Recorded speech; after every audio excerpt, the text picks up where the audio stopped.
وليس لي الله أرضي به يوم الدين وعلى النور نور المنازل يا محمد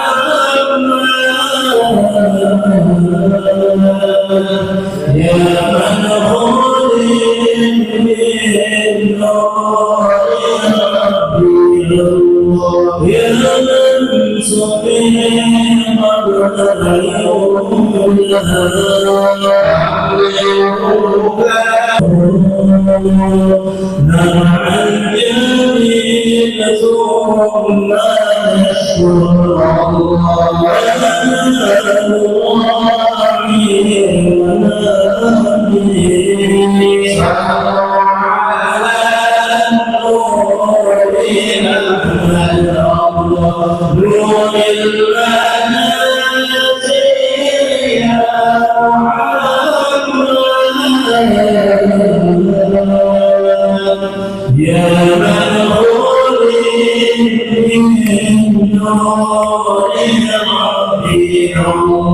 يا من سميك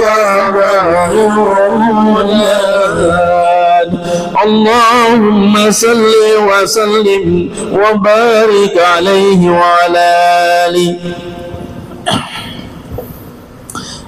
الفاتحة إلى روح والجسد بنية الشفاء والدواء الحبيب محمد أنيس بن طه البار والحبيب مختار بن عبد القادر البار وأصول وفروه وإلى حضرة النبي. الفاتحة.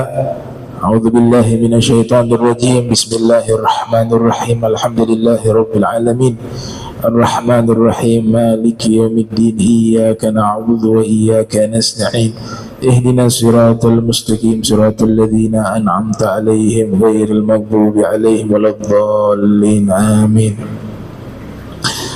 السلام عليكم ورحمة الله وبركاته.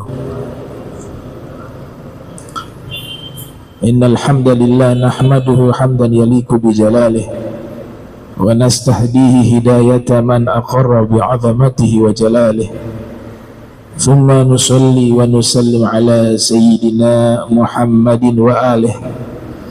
أما بعد سبحانك لا علم لنا إلا ما علمتنا إنك أنت العليم الحكيم. ربي اشرح لي صدري ويسر لي أمري واحلل عقدة من لساني يفقه قولي وثبت لساني واهدي قلبي بحق سيدنا محمد صلى الله عليه وآله وبارك وسلم. يا من هو في علوه كائن يا من هو في فعل حميد يا من هو في مجده متين. اللهم أكرمنا بنور الفهم وأخرجنا من ظلمات الوهم وارزقنا فهم النبيين وحفظ المرسلين وإلهام ملائكة المقربين. ربنا زدنا علما وفهما وأكلا يا أكرم الأكرمين بحق سيدنا محمد خاتم الأنبياء والمرسلين يا رحمن يا رحيم. وصلى الله على سيدنا محمد وعلى آله وصحبه وبارك وسلم والحمد لله رب العالمين. قال المصنف رحمه الله ورضي الله تعالى عنه وارضاه wa nafa'ana bihi wa bi ulumihi wa amaddana bi asrarihi wa a'adana min barakatihi fi darain radiyallahu ankum ila an qala abwabul khairi min muallimin nas al khair sallallahu alaihi wasallam thumma qala sallallahu alaihi wasallam ala adulluk ay urshiduk ala abwabil khair ay turukihi wa asbabihi al musilati ilaihi wa ala lil arad wa huwa at-talab bilayyin wa rifqin wal ma'na aradtu dhalika alayka fahal tuhibbuhu wa fihi ghayatu tashwiki ila ma sayazkuruhu lahu wa huwa qawluhu as-sawmu junnatun bidammil jimi wa tashdidi nuni ay wiqayatun li sahibihi min istila'i syahwati wal ghaflati alayhi fid dunya wa min adzabin nari fil akhirati.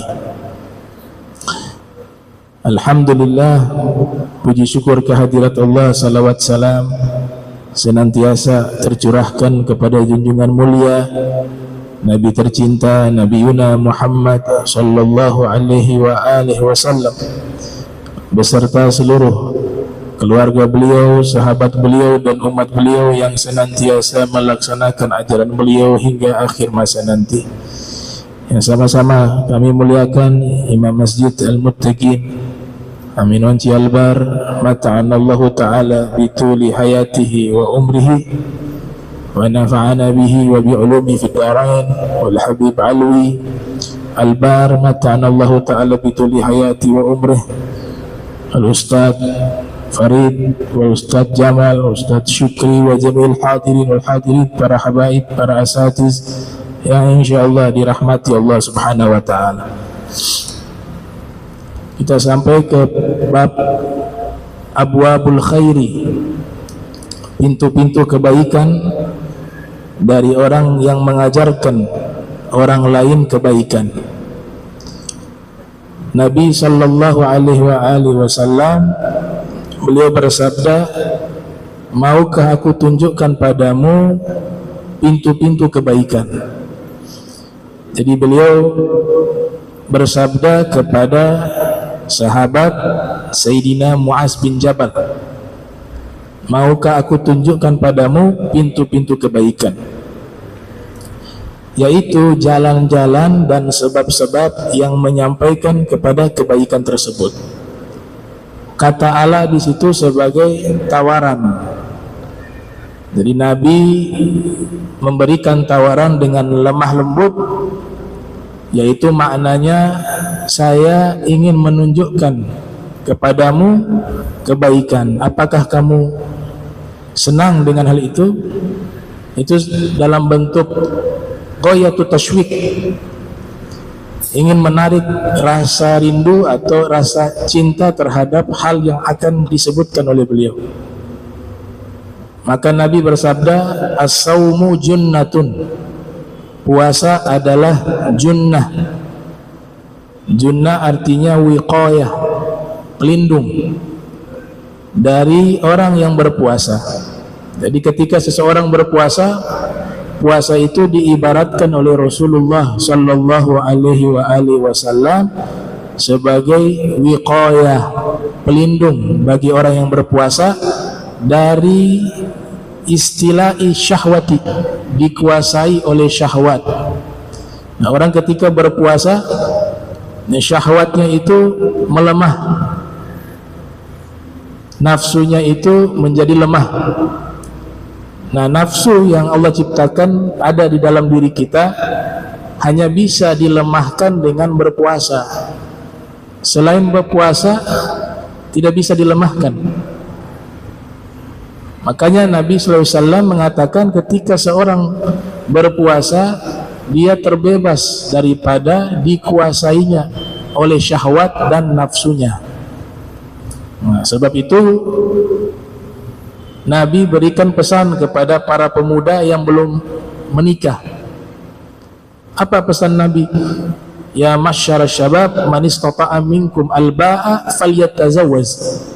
Wahai segenap para pemuda, jika kalian sudah mampu untuk menikah, segeralah menikah. Tapi kalau belum mampu, itu kata Nabi ya sallallahu alaihi wasallam, kalau belum mampu maka berpuasa, kata Nabi. Kenapa? Fa innahu lahu wija, karena dengan puasa itu akan melindungi dirimu. Maknanya syahwat dan nafsu ini menjadi melemah dengan cara berpuasa. Itulah yang dimaksud as-saum junnah. Puasa adalah pelindung. Wal ghaflah, dan juga puasa menjadi pelindung dari kelalaian terhadap apa yang ada di dunia ini. Wa min azabin nar, dan juga puasa menjadi pelindung dari azab api neraka fil akhirati, di akhirat. Fayambagi lil insani al-iktsaru minhu mastata'a, maka selayaknya bagi seorang memperbanyak melaksanakan puasa jika ia mampu, khususan fil ayyami al-muakkadi, di hari-hari yang dianjurkan berpuasa, di hari-hari yang ditekankan untuk kita berpuasa. Seperti hari apa? Ada puasa sunnah, kalau Ramadan setahun sekali. Tapi ada puasa sunnah yang bisa kita kerjakan. Ada yang sifatnya per pekan, ada yang sifatnya bulanan, ada yang sifatnya tahunan. Puasa yang sifatnya per pekan, dalam 7 hari itu ada puasa sunnah Senin Kamis.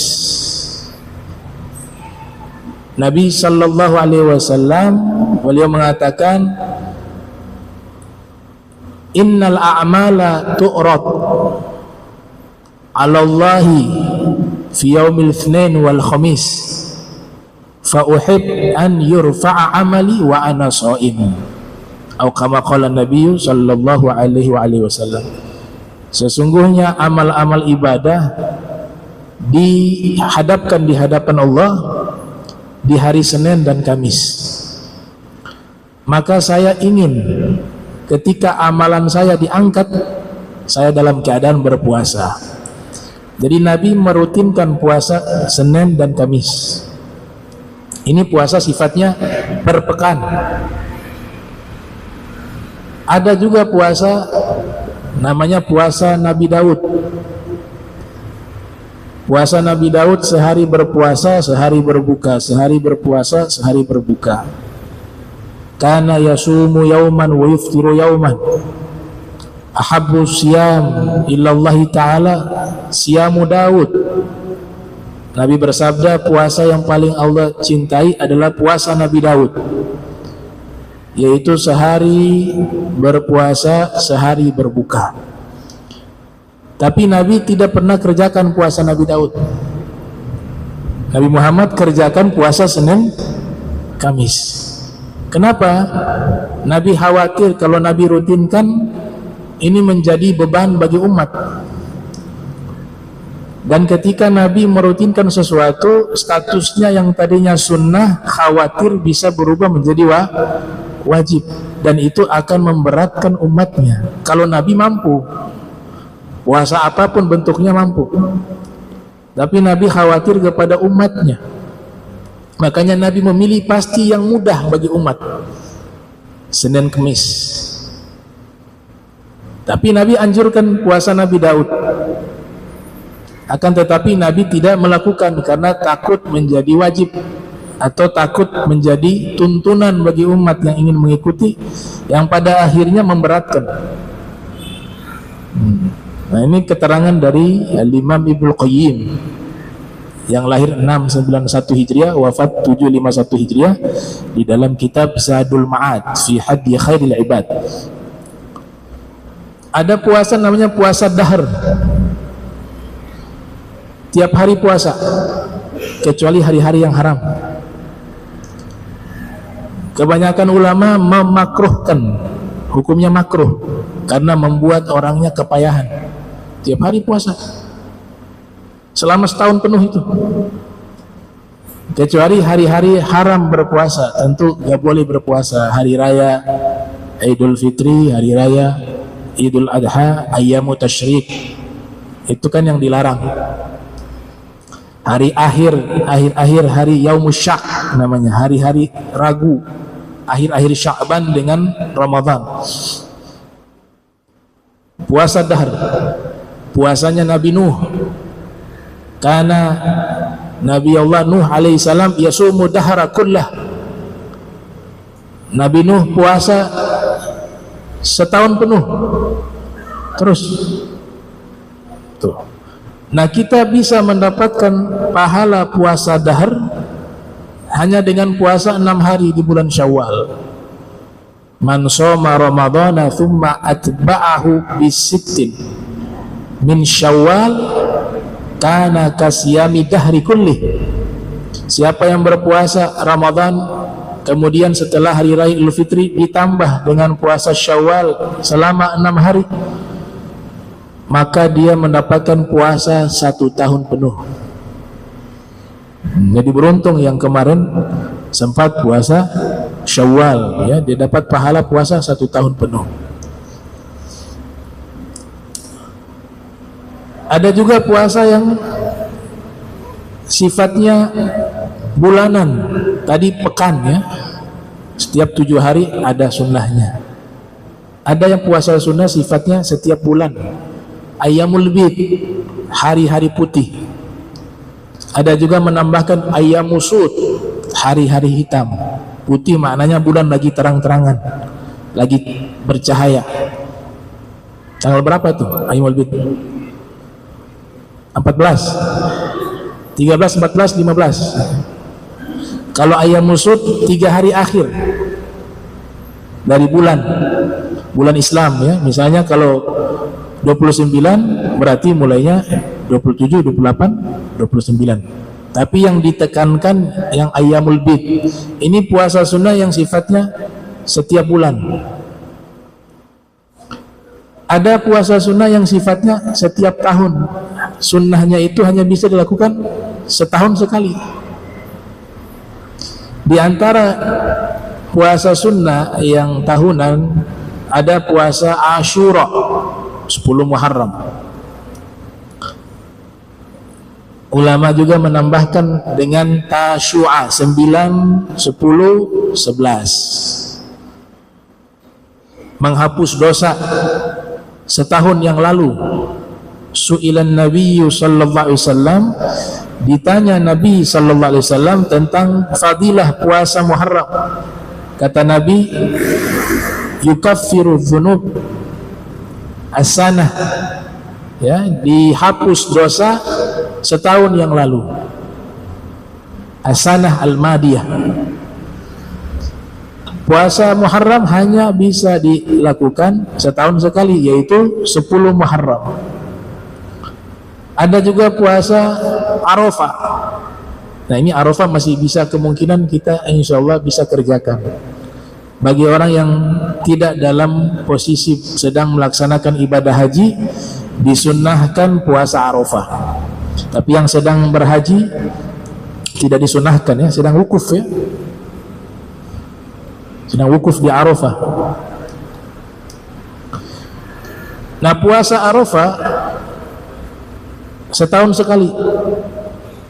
Tepatnya tanggal berapa? 9, ya. 9 Zulhijjah. Tanggal 10 kan hari raya Idul Adha.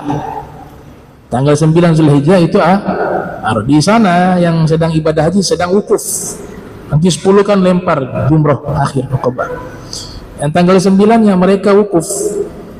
Kita yang saat ini tidak berhaji ada di tempat tinggal, disunnahkan puasa sunnah Arafah. Pahalanya adalah Nabi katakan puasa Arafah itu yukaffiru, ya, mengkafarat dosa-dosa asanata goblahu wa ba'dahu, 1 tahun sebelumnya dan 1 tahun setelahnya. Jadi dosa yang tahun lalu dan dosa yang tahun yang akan datang. Makanya ulama mengatakan orang kalau puasa Arafah insya Allah umurnya panjang ketemu Arafah tahun berikut.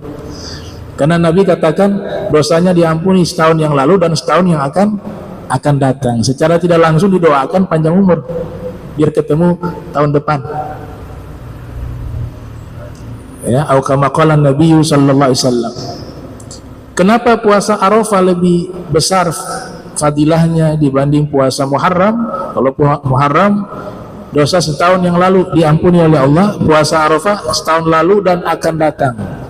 1 tahun lalu dan 1 tahun yang akan datang. Karena kalau puasa Muharram puasanya itu berkaitan dengan Nabi Musa alaihissalam.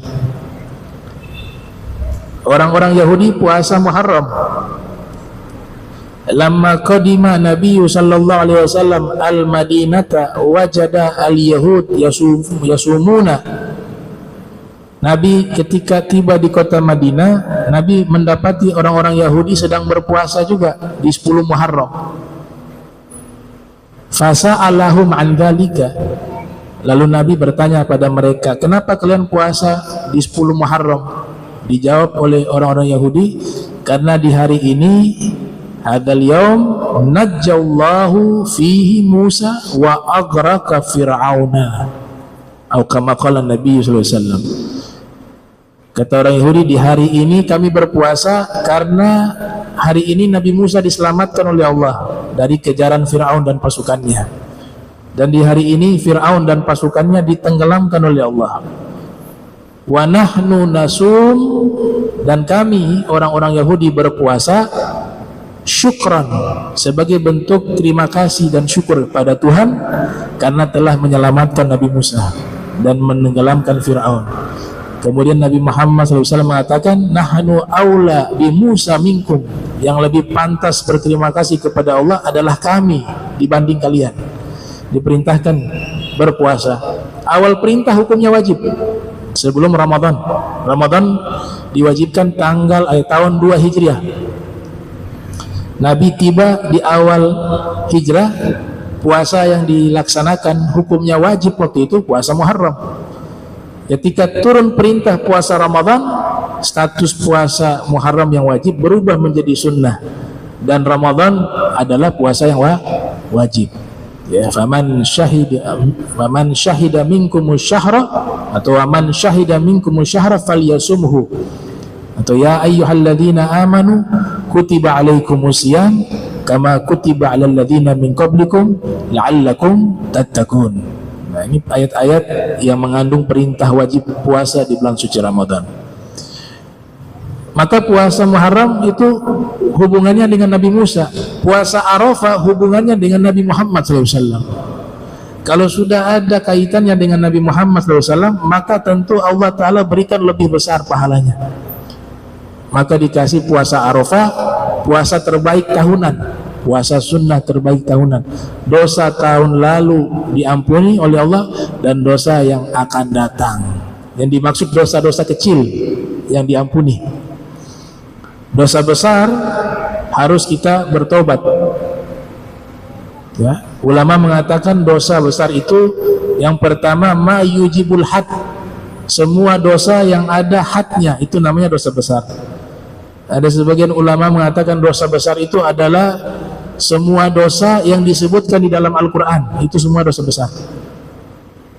Zina disebutkan dalam Al-Quran, dosa besar. Mencuri, as-sariku was-sarikatu faqta'u aydiyahuma, dosa besar mencuri. Membunuh, dosa besar. Menggibah, dosa besar. Karena semuanya disebutkan di dalam Al-Quran.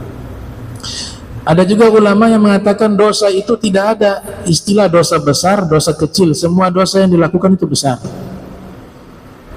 Sehingga dikatakan la tanzuru, jangan pernah kalian melihat kepada kecilnya dosa. Walakin unzuru ila man asaita, tapi kalian harus lihat kepada siapa kalian berbuat dosa. Kalian berbuat dosa kepada Allah. Allah Maha Besar. Maka tidak ada istilah dosa kecil, dosa besar. Itu menurut sebagian ulama seperti itu. Kemudian puasa yang lainnya wa Asyura sudah tadi, wa sittah Syawal, puasa 6 hari di bulan Syawal. Mazhab Maliki tidak menganjurkan puasa 6 hari Syawal. Mazhab Maliki, mazhab kita mazhab Syafi'i sunnah. Wal ashharul hurum, dan puasa di bulan-bulan haram. Bulan-bulan haram itu ya yang 4, Dzulqa'dah, Dzulhijjah, Muharram. Kemudian yang satunya bulan Rajab. Itu disebut dengan bulan-bulan haram. Ya, inna iddatish syuhur indallah 12 syahra fi kitabillah yauma khalaqas samawati wal ard minha arba'atun hurum. Warada fil hadits afdalu saumi saumu akhi Daud kana yasumu yauman wa yuftiru yauman. Diriwayatkan di dalam hadis, afdalnya puasa adalah puasa saudaraku Nabi Daud. Beliau berpuasa sehari dan berbuka sehari. Wa adna darajati saum al-qaffu anil mufattirat. Tingkatan-tingkatan berpuasa. Yang paling rendah puasa menjaga diri jangan sampai batal puasanya. Tidak makan, tidak minum. Kalau makan, minum membatalkan puasa. Dan hal-hal yang membatalkan puasa yang diterangkan oleh para fuqaha. Kalau konsentrasi kita berpuasa hanya terfokus kepada hal itu saja, maka itu disebut puasa dengan derajat yang paling rendah. Paling rendah. Kemudian ada puasa yang derajatnya pertengahan. Wa awsatuha ayyadumma ilaihi kaffal jawarihi anil muharramat. Puasa yang level yang sedang, pertengahan, yaitu dia menjaga diri jangan sampai melakukan hal-hal yang membatalkan puasa, sebagaimana yang di awal tadi. Plus ada tambahan, ketika dia berpuasa dia juga menjaga dirinya jangan sampai melakukan dosa. Nah, ini puasa yang sudah level pertengahan. Karena banyak juga orang berpuasa tapi masih menggosip. Banyak orang berpuasa tapi masih berdusta, berbohong. Banyak juga yang berpuasa tapi tidak sholat 5 waktu. Banyak juga yang berpuasa, puasanya sah secara fikih, tapi perbuatan dosa tetap dilakukan, maka derajatnya ini masih puasa yang standarnya paling rendah. Kalau sudah sampai level pertengahan, bukan hanya sekedar tidak makan, tidak minum, atau menjauhi hal-hal yang membatalkan puasa, tapi di hari dia berpuasa, dia juga menjaga dirinya tidak sampai melakukan dosa. Ini sudah level yang sedang, ya. Karena Nabi katakan khamsun yuftirna shaima, ada 5 hal yang mengurangi pahala orang berpuasa. Al-kadhib, dusta. Wal ghibah, menggunjing. Wan namimah, mengadu domba, memprovokasi. Wal yamin al-kadhib, wal yamin al-kadhibah, sumpah palsu. Wan nazar bisyahwat, memandang hal-hal yang diharamkan dengan syahwat. Para fuqaha mengifbat hadis ini, artinya di sini 5 perkara yuftirna yang membatalkan puasa orang yang berpuasa, maknanya 5 perkara yang mengurangi pahala orang yang berpuasa. Itu tafsiran dari fuqaha. Jadi tidak membatalkan. Ada orang puasa kemudian berbohong, batal gak puasanya? Tidak batal. Tapi pahalanya berkurang. Karena berdusta tidak masuk di dalam kajian para ahli fikih sebagai hal-hal yang membatalkan puasa. Sedang berpuasa melihat yang haram, melihat yang dilarang oleh Allah, tidak membatalkan puasa, tapi mengurangi pahala. Kecuali dengan sengaja melihat kemudian menyentuh kemaluannya, keluar air mani, batalnya karena keluar air mani. Tapi memandang yang haramnya itu tidak membatalkan, tapi mengurangi pahala. Akan tetapi tafsiran para asfiya sebagaimana yang dikemukakan oleh Syekh Abdul Wahab Asy-Sya'rani dalam kitab Kashful Gummah mengatakan kalau para sufi menafsirkan hadis tersebut bahwa orang yang berpuasa kemudian berdusta, puasanya batal. Orang yang berpuasa kemudian melihat yang haram, puasanya batal. Orang yang sedang berpuasa kemudian melakukan maksiat, puasanya batal. Itu tafsiran dari para sufi. Jadi berbeda antara fuqaha dan asfiya. Derajat yang paling tertinggi daripada puasa wa'alaha, ya, wa'alaha yang paling tertinggi, an yadumma ilaihima kaffal qalbi amma siwallah alladhi abda' al-makhluqat. Yang paling tertinggi dua hal tadi diamalkan, menjaga diri jangan sampai melakukan hal yang membatalkan puasa, bicaranya syariat. Yang kedua udah bicaranya masalah tariqah kalau bahasa Arab, yaitu bukan hanya menjaga dari hal yang membatalkan puasa, tapi menjaga diri jangan sampai melakukan dosa. Itu bicaranya at-tariqah. Yang ketiga, yang paling tertinggi, dua hal tadi diamalkan ketika berpuasa, plus hati gak boleh lalai dari mengingat Allah ketika sedang berpuasa. Itu sudah hakikat. Dan ini puasa yang tertinggi. Jadi bukan hanya menjaga dua hal tadi, tapi hati ini gak boleh putus kontak dengan Allah selama berpuasa. Kalau putus kontak bagi mereka batal. Ini golongan khususul khusus menurut Imam Ghazali. Ini puasanya para nabi begini. Para nabi gak boleh putus kontak dengan Allah walaupun sedetik pun. Makanya tidur mereka pun lagi zikir. Kalau tidur saja zikir, bagaimana sadar? Bukankah Nabi pernah bangun tidur langsung sholat tanpa berwudu? Ini riwayat terkenal. Sayyidah Aisyah mengatakan, wahai Rasul, kau bangun tidur langsung sholat, karena pemahamannya orang kalau tidur batal wudhu. Tapi Nabi enggak,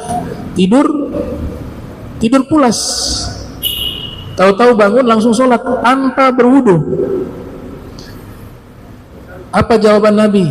Ya Aisyah, inna ainai tanaman walakin qalbi la yanam. Wahai Aisyah, dua mata saya tertidur, tapi hati saya tidak pernah tertidur, selalu terkoneksi dengan Allah Ta'ala. Artinya apa? Kata Syekh Yusuf Al-Lahji dalam kitabnya beliau Muntahasul, Syekh Yusuf Al-Lahji mengatakan bahwa maknanya bahwa Nabi itu ketika tidur sadar, hatinya, akalnya, jiwanya, ruh itu sadar. Dan posisi tidur Nabi itu sedang zikir kepada Allah, tidak terputus koneksi dengan Allah walaupun sedetik pun, sekalipun dalam keadaan tidur, apalagi dalam keadaan terjaga. Makanya ini luar biasa nih, manusia yang hidupnya seumur hidup zikir, gak pernah terputus, itu Nabi Muhammad SAW. Makanya jangan salah paham ketika Nabi mengatakan wallahi inni astaghfirullah wa atubu ilaihi fi hadzal yaum 70 marrah wa fi riwayah 100 marrah. Nabi pernah mengatakan, saya ini beristighfar kepada Allah dan bertobat kepada Allah setiap hari 70 kali. Dalam satu riwayat 100 kali. Jangan dipahami bahwa ini maknanya Nabi sedang istighfar atau bertobat, karena biasanya kalau istighfar dan bertobat itu sebelumnya ada kesalahan. Sehingga ulama seperti Ibnu Mubarrid dan ulama-ulama lughah mengatakan makna atubu di sini makna lughah, bukan istilah. Artinya Nabi itu secara khusus selalu kembali mengingat Allah, selalu menjalin satu peningkatan koneksi hubungan dengan Allah, satu hari itu 70 kali sampai 100 kali. Peningkatan apa? Hubungan dengan Allah, bukan bertobat kepada Allah. karena Nabi gak punya yang namanya dosa. Taubat dan istighfar itu dikhususkan kepada orang yang sebelumnya melakukan dosa, maka segera bertobat, segera meminta ampun kepada Allah Ta'ala. Tapi makna di situ adalah kata astaghfiru itu sedang meningkatkan diri menuju kepada Allah, dan kata atub, aku bertobat, itu aku sedang kembali kepada Allah. Kembali dalam makna sedang naik level lagi setiap waktunya. Jadi Nabi kita Muhammad SAW levelnya kepada Allah setiap waktu meningkat sampai puncaknya. Jadi orang yang paling mengenal Allah hanya Nabi Muhammad SAW. Nah itu makna. Jangan diartikan Nabi meminta ampun atau Nabi beristighfar. Nggak punya dosa. 70 kali, 100 kali setiap hari peningkatan koneksi dengan Allah sebanyak 70 kali sampai 100 kali. Itu menunjukkan setiap saat pakai fi'il mudhari istimrari, atubu wa astaghfiru. Itu dalam ilmu nahwu namanya fi'il mudhari istimrari, kata kerja yang senantiasa berjalan terus tanpa terputus-putus, menunjukkan bahwa Nabi sedetik pun tidak pernah lupa kepada Allah, dan Allah pun sedetik pun tidak pernah melupakan Nabi Muhammad SAW. Hubungan itu yang luar biasa. Nah ini puasa-puasa semacam ini, tingkatan-tingkatan puasa, yang paling rendah, pertengahan, dan juga yang paling tertinggi, ini juga masuk ke ranah sholat. Sholat juga ada tingkatan paling rendah. Apa itu? Ya sholat hanya sebatas mengejar sah saja, menggugurkan kewajiban. Itu sholat paling rendah, di mana rukun-rukunnya terpenuhi, syarat-syaratnya terpenuhi, sunnah-sunnahnya dilaksanakan, menjauhkan dari hal yang membatalkan sholat. Sebatas itu saja sholatnya sehari-hari. Itu disebut sholat dengan derajat yang paling rendah. Ada sholat derajat pertengahan, bukan hanya menggugurkan kewajiban atau hanya fokus menjaga bagaimana melaksanakan rukun dan seterusnya, tapi bagaimana ingin menjalin hubungan dengan Allah dalam sholat. Dia jaga pikiran dan hatinya jangan sampai memikirkan sesuatu di luar zikir kepada Allah ketika sholat. Nah, orang kalau level ini sudah pertengahan. Jadi rukun-rukun dijaga, sunnah-sunnah sholat dijaga, tapi juga hati dan pikirannya dijaga. Ketika sedang sholat, dia berusaha menjaganya itu. Jangan sampai nanti tadi kunci motor taruh di mana ya? Pas lagi sholat baru dia berpikir, oh di situ. Pikir kerjaan, berpikir pasar, pikir uang, pikir macam-macam. Yang di luar sholat, kalau sudah bisa dihilangkan ketika dia sholat, berarti levelnya level sholat yang pertengahan. Kalau level sholat yang tertinggi, itu ketika sholat langsung pusatnya tuh khusyuk kepada Allah, sudah gak mikir yang lain-lain. Nah itu sholat level tertinggi. Dulu di Hamas di wilayah Suriah, ada ulama meninggal tahun 1979 Masehi. Ini ulama istimewa ya, istimewa sekali, istimewa. Namanya Syekh Abdul Aziz Uyun Sud. Beliau punya murid, sekarang ini ada. Kalau kita sering nonton tentang ilmu membaca Al-Quran level internasional, salah satu murid beliau tuh namanya Dr. Aiman Suwaid. Itu muridnya, ahli qiraah. Nah ini Syekh Abdul Aziz Uyun ini masuk ke level orang yang sholat sudah level tertinggi. Istimewa ulama ini. Beliau hafal itu Kutubus Sittah, kitab induk hadis yang 6 dihafal seluruhnya. Al-Quran juga dihafal di usia masih muda, dan luar biasa menghafal Al-Quran hanya dalam waktu 1 bulan 30 juz. Jadi satu hari itu 1 juz. Hafal nempel di kepala. Siapa yang di zaman kita nih bisa hafal Al-Quran sebulan? Biasanya di pesantren-pesantren itu 2 sampai 3 tahun. Ya. Bisa sih, bisa, tapi nanti kalau mundur di surat yang balik lagi lupa. Kalau hanya hafal ya bisa. Masalahnya menjaga hafalannya ini. Masih ingat tidak? Itu beliau hanya dalam waktu 30 hari. Jadi setiap 1 hari itu beliau hafal 1 juz. Hafal ya, bukan baca, hafal. Kita baca saja agak kuat. 1 hari 1 juz. Untuk baca agak kuat. Beliau hafal. Setelah menghafal 30 juz, beliau mengulang-ulang hafalan. Hafalan-hafalan itu diulang apa? 1 hari beliau mengulang hafalan 5 juz. 1 hari. Berarti 6 hari sudah khatam. Itu diulang-ulang.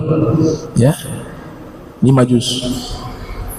Beliau kalau sholat, itu diceritakan oleh murid-murid beliau. Ini ahli hadis juga nih. Kutubus Sittah dihafal. Ada 14.000 sampai 13.000 syair-syair di semua ilmu agama dihafal. 13.000. Kalau Zubat masih 1.000 bait, Alfiyah masih 1.000 bait. Beliau hafal 14.000 bait. Di ilmu fikihnya, di ilmu tauhidnya, di ilmu Al-Qur'annya, di ilmu hadisnya, semua ada 14.000 bait. Plus Kutubus Sittah dihafal, plus Al-Quran dengan tafsir-tafsirnya, dan juga ahli qiraah, 14 qiraah dikuasai. Kalau mau sholat, beliau itu kalau sholat pakaian lengkap, pakaian terbaik yang digunakan. Sholat tahajud itu beliau sholat puluhan tahun tidak pernah meninggalkan sholat tahajud, dan selama beliau usia balik sampai meninggal tidak pernah meninggalkan sholat berjamaah 5 waktu. Dari usia balik, hatta 1 kali nggak pernah. Luar biasa, istimewa nih. Jadi beliau itu kalau sholat tahajud, habis sholat tahajud tuh beliau senyum. Kadang-kadang kalau istrinya tanya, kenapa senyum? Aduh, sebentar mau jumpa Allah, sholat subuh. Rindu ingin melaksanakan sholat subuh. Nanti sholat subuh selesai, beliau lanjut sholat sunnah lagi. Sholat sunnah sampai nanti sholat duha. Sholat duha itu habis sholat duha beliau senyum-senyum lagi, bahagia. Ditanya lagi kenapa? Aduh, sebentar lagi ketemu Allah, sholat duhur. Sholatnya levelnya seperti itu, bahagia. Kalau kita kan muka marah kalau sholat. Aduh, ajan cepat sekali. Baru tidur kok, ini ajan. Beda. Gak bisa kita samakan dengan level Syekh Abdul Aziz Uyun. Dan itu dilakukan setiap waktu, menikmati sholat demi sholat 5 waktunya, karena sudah sampai level hakikat. Akhirnya Allah muliakan beliau tahun 1979 Masehi. Sebelum tiba waktu subuh, beliau sholat sebagaimana biasa, sholat tahajud, sholat malam. Kemudian di saat sholat, ada yang mengatakan beliau posisi sujud, kemudian meninggal dunia. Jadi meninggal dunia dalam keadaan sholat, posisi sujud di dalam sholat tahajud. Ini namanya Syekh Abdul Aziz Uyun. Dan beliau ketika pergi ke Madinatul Munawwarah selama 3 bulan beliau tinggal di situ. Beliau menghatamkan Al-Quran di raudhah, ma baina mimbari wa ghurfati raudhah min riyadil jannah, kata Nabi. Lokasi yang berada di antara mimbarku dan kamarku itu dinamakan raudhah. Kata Ibn Hajar Al-Asqalani, taman surga di sini bukan bahasa kiasan. Memang Allah Ta'ala perintahkan malaikat bawa tanah surga diletakkan di tempat itu untuk memuliakan Nabi Muhammad SAW. Maka tempat itu tempat mustajab. Mereka simbolkan dengan karpet hijau di situ. Syekh Abdul Aziz Uyun selama 3 bulan beliau membaca Al-Quran di raudhah itu, dan berhasil menghatamkan 61 kali khataman Al-Quran. 61 kali khatam Al-Quran di raudhah. Kemudian beliau punya kelebihan yang diceritakan oleh para ulama. Beliau itu sering bermimpi berjumpa Rasul sallallahu alaihi wasallam. Waktu beliau di kota Madinah bermimpi Nabi, kemudian Nabi mengatakan dengan kalimat antum. Antum itu kan bahasa penghormatan. Antum. Bahasa Arab kalau orang sebut antum itu sopan. Ya, sebagaimana kalau bahasa Indonesia kita sebutkan beliau atau kalian kabarnya gimana, tapi kalian di sini kita sebutkan ke satu orang. Itu penghormatan namanya, li ta'zim. Jadi dalam mimpi itu Nabi ketika berdialog dengan Syekh Abdul Aziz, Nabi selalu mengatakan antum bagaimana kabar. Beliau waktu di Madinah bermimpi Rasul SAW, Nabi mengatakan, wahai Syekh Abdul Aziz, antum min duyufina, kamu adalah termasuk tamu kami, kata Nabi. Nabi sambut dalam mimpi seperti itu. Karena kamu adalah tamu kami, maka semua urusanmu saya yang tanggung, kata Nabi Muhammad SAW. Jadi kamu tinggal di sini, uangmu tidak akan berkurang, karena urusanmu saya yang tanggung, kata Rasulullah SAW. Allahu alam dengan cara apa itu. Beliau bangun dari tidur, sibuk hanya baca Al-Quran. Makanan ada aja yang antar. Ada orang antar makanan enak.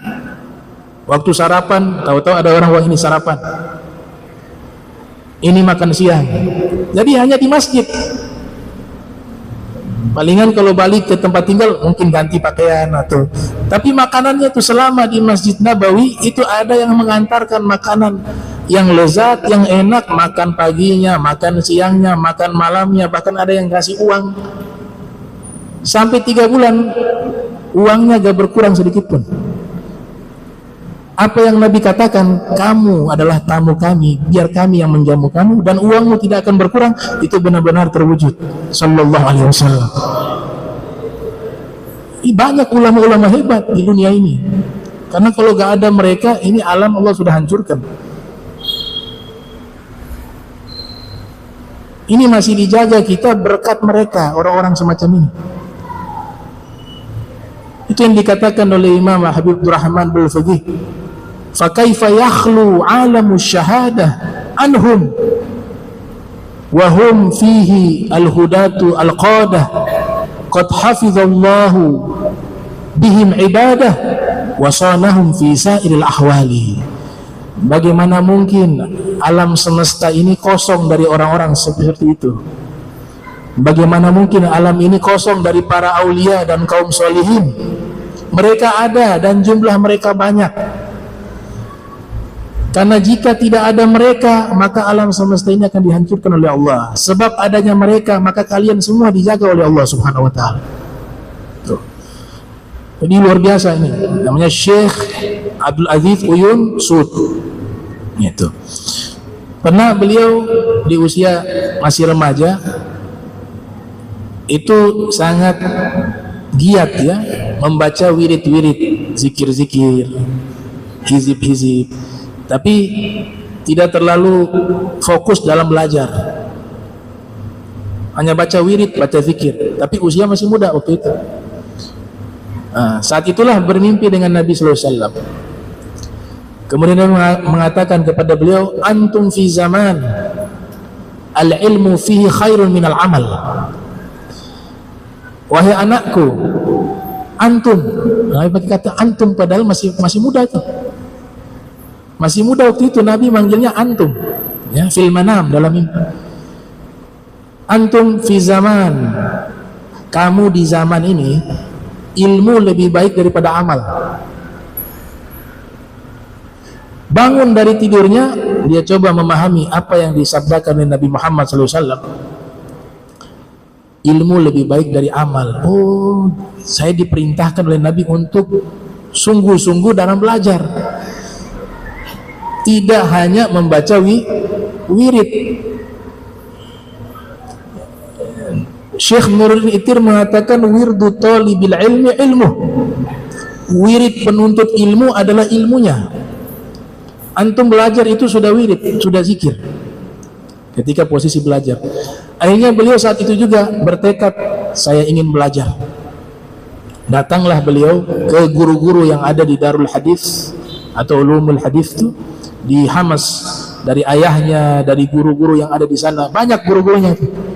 Sampai akhirnya beliau sakit, ada sakit radang persendian.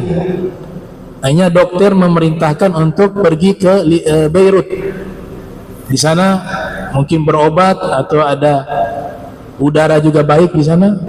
Berangkatlah ke Beirut, tapi semangat dia. Aduh, kalau ke Beirut mau cari guru di mana? Itu daerah kan bukan daerah tempat pusatnya ulama di masa itu ya. Dan sekarang juga ulamanya tidak terlalu banyak. Ada tapi tidak sebanyak yang ada di tempatnya di Hamas. Tapi karena tekadnya ingin belajar, ternyata pergi ke Beirut, nginap di hotel. Samping hotelnya ada ahli qiraah. Allah kirim ahli qiraah juga, nginap di hotel yang sama dan bersampingan. Namanya Syekh Sulaiman Al-Misri dari Mesir, Syekh Sulaiman Faris Al-Misri.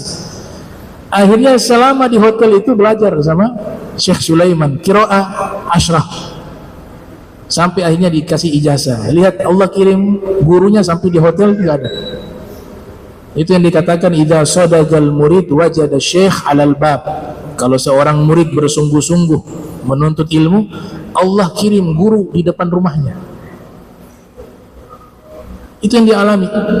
Akhirnya selama masa berobat di Beirut itu juga dimanfaatkan belajar talaki kepada Syekh Sulaiman Al-Misri sampai beliau kuasai qiraah asyrah sampai qiraah 14. Qiraah asyrah ada 10, ada sugro, ada kubro. Ini yang ahli-ahli baca Al-Quran mereka paham. Itu ilmu tersendiri itu.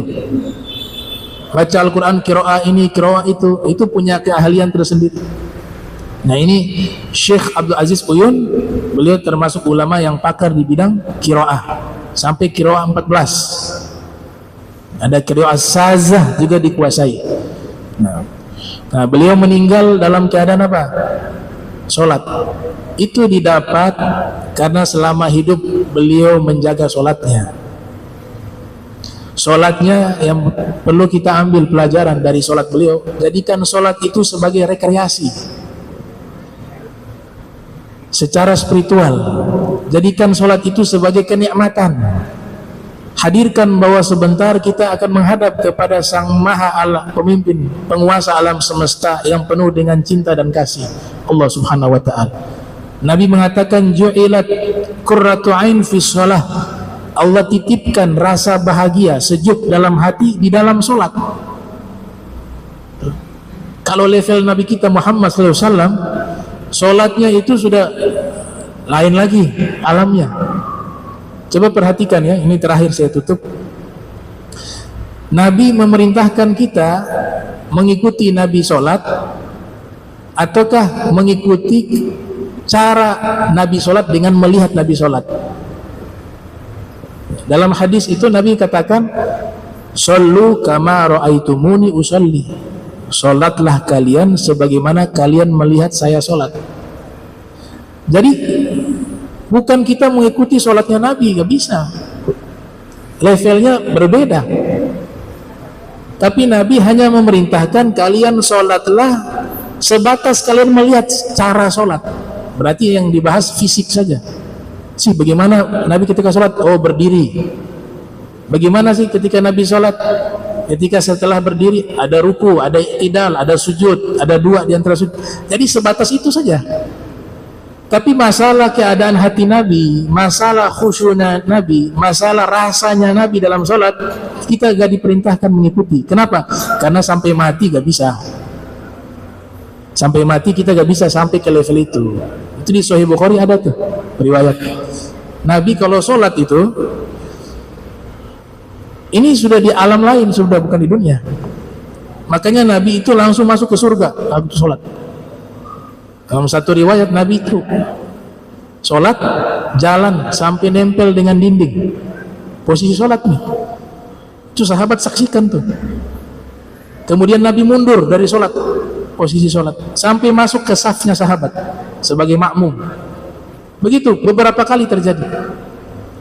Selesai sholat, ditanya, wahai Rasul, tadi engkau sholat kenapa maju sampai nempel dengan dinding masjid, melewati mihrab?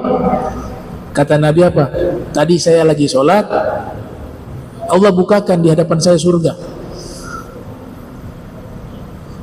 Saya lihat surga begitu indah, saya ingin cepat-cepat masuk. Itu sholatnya Nabi Muhammad SAW. Kemudian saya mundur tadi, Allah ganti memperlihatkan bagaimana itu neraka. Saya mundur. Jadi Nabi langsung melihat mana surga, mana neraka. Itu dalam sholat.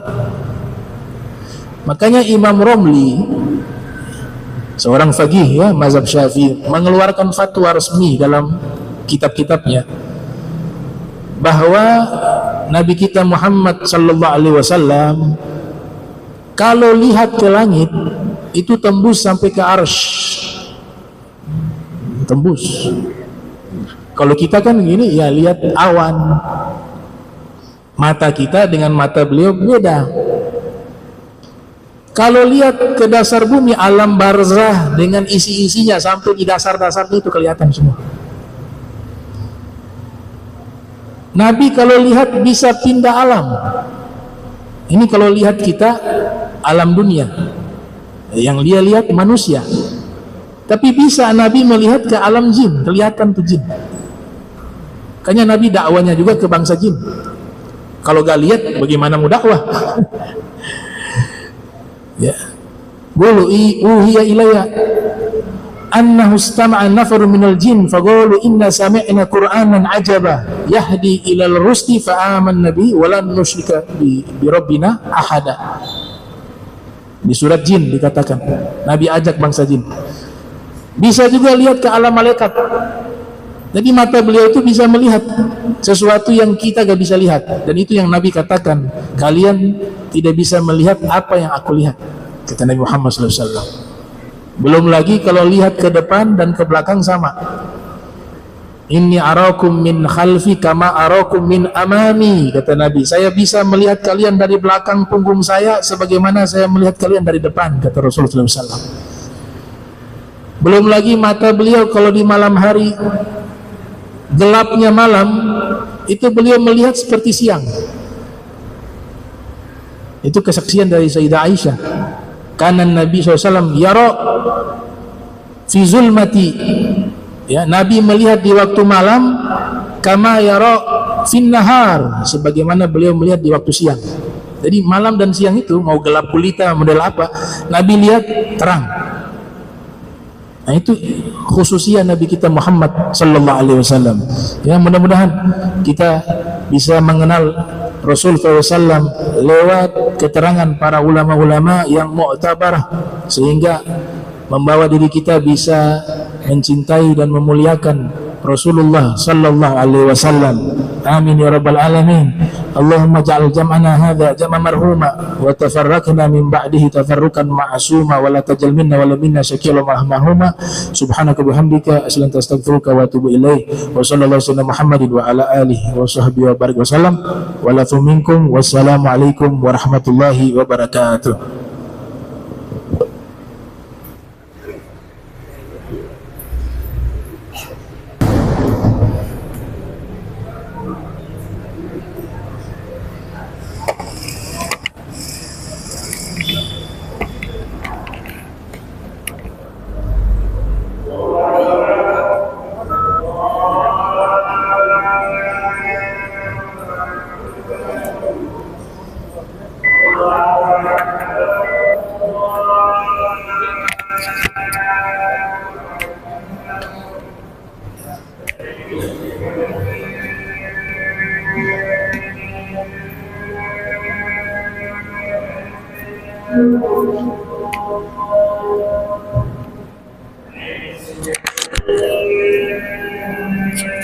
Thank you.